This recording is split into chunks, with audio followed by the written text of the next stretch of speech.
Hello, patrons. Thank you for Yo. joining us once again. We love you. Thank you so much for your support. Really does mean the world to us. Yeah. Before we get going here, a couple of things. As I noted last week, if you want to get an In Session Film t-shirt at TeePublic, we do have a code for you to get 20% off. Mm-hmm. And that code is ISF20. So use that at checkout. You'll get 20% off, and that is just for you lovely patrons. Yep. And also leave us any feedback. If there's anything you want us to talk about or just any general feedback you have about these episodes, I would love to hear from you, and we can certainly adjust accordingly moving forward. So certainly let us know. For this week, Brendan, before we get into the episode, and you'll have to forgive me because Brendan and I didn't really prep for anything here. So but JD has something on his mind. Yeah, so I have something here, but I am bringing Brendan into this blindly. So feel free to... You like to do this sometimes, man. Yeah. You like to gauge my immediate response without any prep work. Yes. And look, this is pretty harmless. And I think you'll be able to, at the very least, formulate a list off the cuff here, or you can just criticize mine. Okay. So of the films coming out this fall, one of them that we're highly anticipating is Poor Things from Yorgos Lanthimos. Yes. Recently, it came to my attention that I did not have a ranking of Lanthimos on Letterboxd. So I did one. And here is my ranking. And I'm curious how you feel about this and how it differs from yours. All right. Before you go, I'm pulling up his filmography in IMDb, so I at least have a direct reference point. Fair enough. Okay. So yes, that's why I noted, I think you'll be able to, at the very least, you can either criticize or talk about my list, but you'll probably be able to formulate one as we go here. Okay. So, especially because he doesn't have an extensive, it's not like he has a Martin Scorsese lengthy filmography. So he's got 6 films, not including Poor Things, right? Yes. Okay. I believe so. Yeah. I'm just making sure I got the number right. Okay, so what is your ranking? And then I'll use that as the basis for my response. All right, so here's where I stand right now leading into Poor Things. Obviously, you and I haven't been to the festival, so we haven't seen it yet. Right. I will also say these first 3 are somewhat interchangeable because I do love them. Okay. But here's where I stand as of this moment anyway. At number 1, I have The Lobster. At number 2, I have Dogtooth. Mm-hmm. At number 3, The Favorite. At number 4, The Killing of a Sacred Deer. And then my last 2 are Alps and Canetta, respectively. Okay. That's where I stand right now. All right. I think it's a pretty solid top. Well, not even top 5, top 6, because it's only 6 films. But I was going to say top 5 because I haven't seen Canetta, so I can't rank that one. But of the 5 remaining films, which I have seen, you definitely have Killing of a Sacred Deer way too high. Even where it is. That is my least favorite. It's not even close. Okay. And the problem I have with that movie is simply the final 5 or 10 minutes. It answers too much for me. It's not even it's wild. It's too crystal clear. That's my problem with it. I think it leaves very little room for nuance. Maybe I should give it another watch. I might have to give that one a second go, but that is at this point my least favorite. We do have the same top 3, and I feel like they would be most people's top 3, just in a different order. I think my favorite is, no pun intended, The Favorite. Great movie. Yeah. Yeah. That one's very, I don't know what it is. I like the biting humor of that one, which exists in all of his films, but I think the sense of place with that film just makes that humor more attainable for me. So I think The Favorite, Lobster, Dogtooth, Alps, and then Sacred Deer would be my ranking. Okay. So ish in the same ballpark, I guess. Yeah, we're not too far off. But it's it's easier hard to to be with. well, I know, but it's still easier to be somewhat in step when the filmography is not that big. Exactly. That's what I was going to say. It's hard to be completely distant from each other when there's only 6 films here. And as I noted, those top 3 are pretty much interchangeable and could slide depending on which film I've seen most recently. Sure. I do love them all. And I love The Favorite. If I sat here for another 10 minutes and heard you talk about it, I might even here on the cuff change my ranking. Like that's how loose those top 3 are. I love them all about equally. It has the greatest movie duck of all time. I mean, you can't go wrong with that. That's enough to call it the greatest movie ever made. Fantastic. What I do love about those movies, now The Favorite and The Lobster have a lot in common stylistically and tonally, but I do love how those 2 films are quite different from something like Dogtooth. Dogtooth has its humor, but it's much more dark. And is that the closest he has come to making a horror film? I mean, I know a lot of people would say the killing of a sacred deer is his quote unquote horror film, but I don't know if I agree with that. I feel like Dogtooth falls more into that category than Sacred Deer does.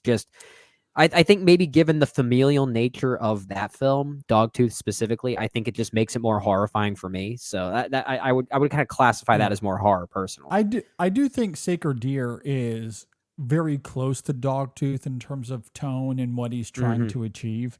Yeah. Dogtooth is a much more seamless experience. Yeah. It sounds like I do like it more than you. And for me, like I love everything up until the last 15 minutes. But it sounds you're talking like about Sacred Deer, right? Yeah. Yeah. Our disparity on Sacred Deer seems to be slightly different, though. It's not like I don't really have an issue with how obvious the film's ideals are there, as much as I just find it thematically and emotionally disengaging. I agree. It's mean-spirited in a way that I don't think serves the film, even if I do appreciate that it's challenging, a little bit provocative. I do like that he's trying to push the boundaries, and for a lot of people that was effective. For me, it doesn't quite work. So I am a little conflicted on the film, but primarily because of those last 15 minutes. I do think everything up until then is quintessential Lanthimos. I think the thing about Lanthimos that I like the most with his other films is not just, we talk about ambiguity a lot on this show, JD. Yeah. And a lot of times we refer to thematic ambiguity, like what the film is trying to convey morally or something like that. But Lanthimos likes to leave you on a certain cliffhanger sometimes, and you sometimes walk away from the film not even knowing the what of what happened. And I kind of like that about his films. And honestly, the fact that we actually see who gets their comeuppance at the end of Sacred Deer, that's what I don't like. That's something I did not want to know. Like I think needed to retain ambiguity. And the fact that Lanthimos chooses to show who gets their comeuppance at the end in that spinning rotation, literally, of sorts, I think that was a huge mistake. A huge mistake for that movie. Yeah. I think that's fair. However, my pushback to that would be, given that there is a reveal, it gives a lot more weight and like a visceral quality to the stakes of it. Because for me, I did recoil. I wouldn't have had that reaction if it was left ambiguous. And thematically speaking, I agree. That would have been a lot more of a fascinating thought exercise. Yeah. If we simply get a reactionary shot of Colin Farrell and the horror on his face. I would have liked that a lot. Yeah. Would have agreed. Wholly would have agreed with you. And and look, that maybe could have been as visceral. It could have been.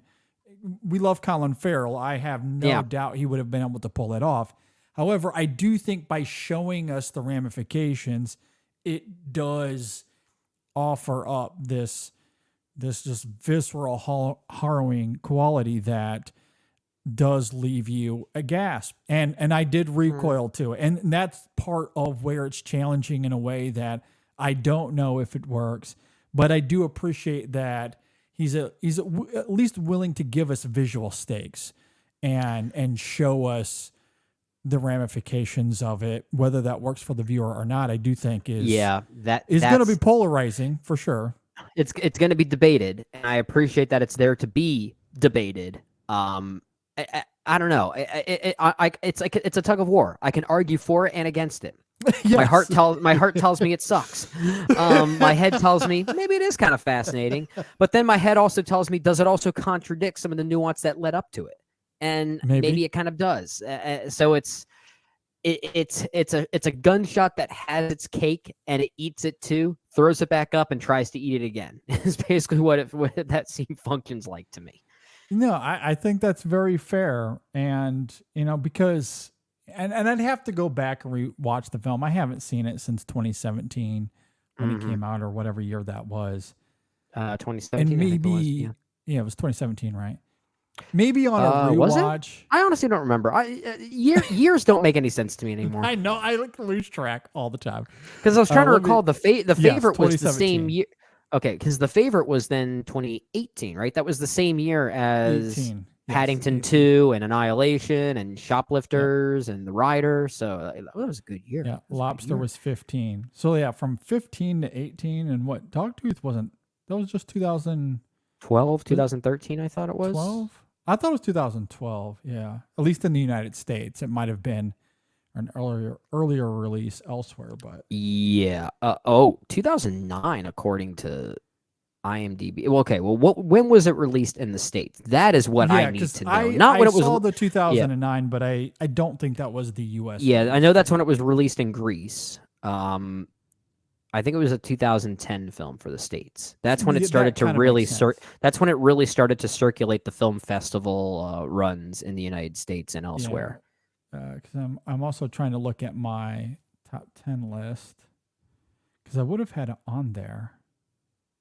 I know it was at least in my top 20. I don't know if it made my top 10 that year. Yeah, I don't know. I might have to look it up. I didn't really look into this. I know this is riveting podcast. This is so riveting. Patrons, this is what you pay for. I want to say 2010.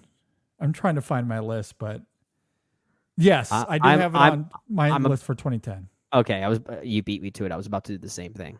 Okay, so there we go. Okay, so yeah, long-winded way of us going through this exercise. It's a 2010 film for us. Yeah. So 2010. Yep. Here in the United States. Yep. So there was a little bit of a gap between that and The Lobster, but yeah.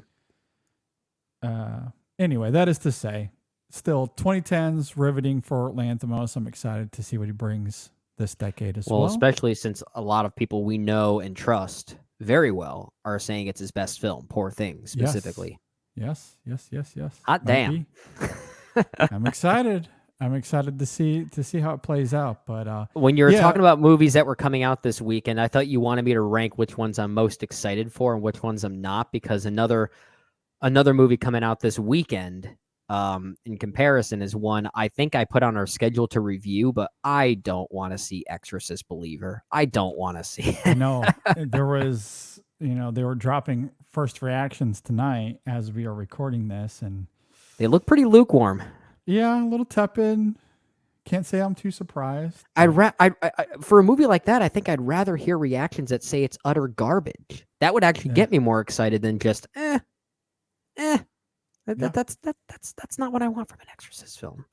Yeah, I agree. I'm not looking forward to it, but we'll see. Circling it back to Lanthimos real quickly. Yeah, because one thing that I think that is often maybe overlooked, because the films themselves are just so fascinating and there's much to mine out of them. But I do love the basic synopsis of them.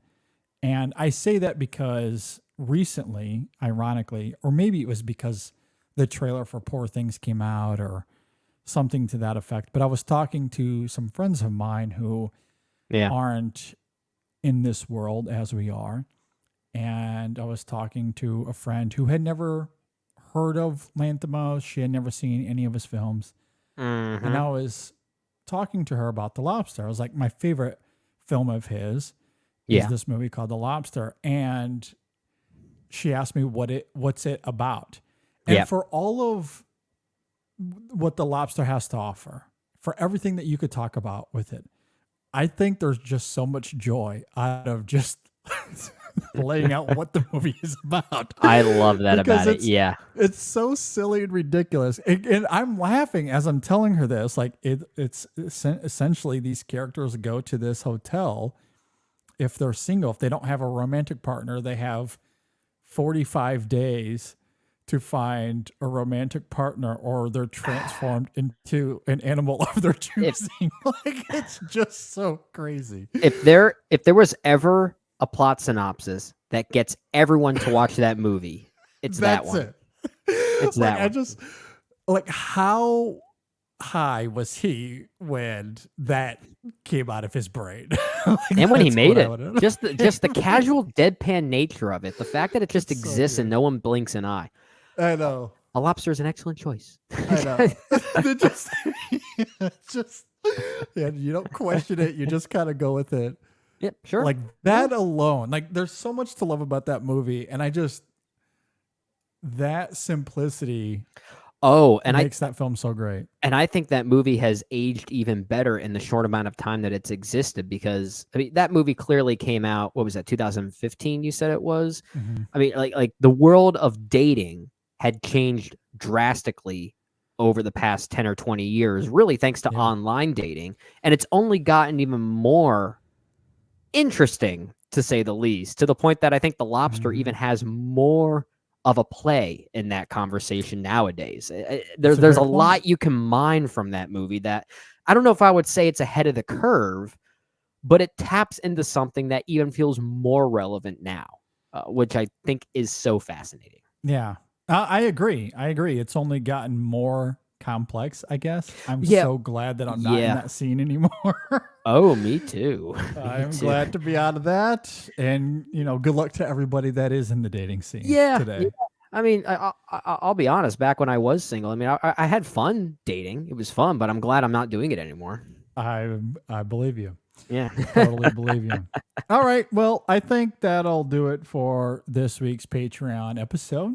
Cool. We have a lot to talk about with episode 554.